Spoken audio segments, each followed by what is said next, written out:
На Чиказоки тетка Милосава je работила у апатеку. Тој е била еден пут жена посвеќена на работу, да е то било страст Божја. Прича мене Чиказоки, каже, дошъл лоповник какъв. Утрчал тамо у апотекото, извадил пиштоль. Дай пари. А оно тамо шалтерът па стакло. Тетка Милосава се така малко повърнула назад, па га гледам, дай пари, брзо, ако ли чарап, да се као не познае. Дай пари, бе. А тетка Милосава, уйна на Чиказоки, мртва ладно му рекла, знаеш кво?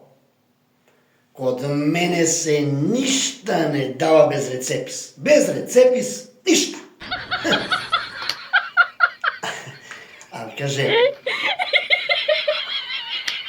било еден пут, дошъл еден и на тетка Милосава рекал, да ми дадеш оноја трујач, арсеник. Мане бе, за тој се лежи у затвор. Дај ми, молим те, не питам колко кошта, дај ми арсеник. Очу да отруем. Ма чекай бе, човече, какво вече ти идем бе? Мани се бе, кажи, нема од тога ништа.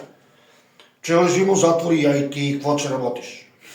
Дај ми, добро, овај са као, те ајде да га малко разувери, да не направи тако, че си поврати с njega.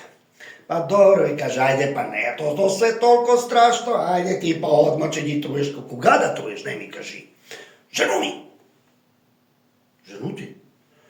Па што кај, какво е толко грозно направила? Преварила ме.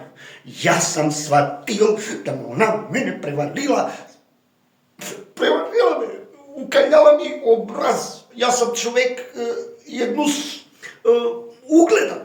И она да ме превари. И добре бе, ајде сега, какво и ако ги отруеш, че лежиш затвор и ти и ја че лежим, што сам ти дала. Ама не мога. Ама, чекай бе, стани, смири се. Какво да се смири? Ево ти.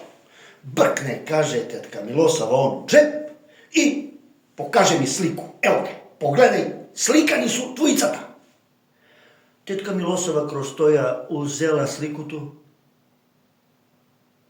па кад погледала овога, као на овога жената и на тетка Милосава мужат. Леле, о њој се тетекању се обрнула апотеката. Па каже, побратиме, што не кажеш да имаш рецепис? Ево ти. Страшно.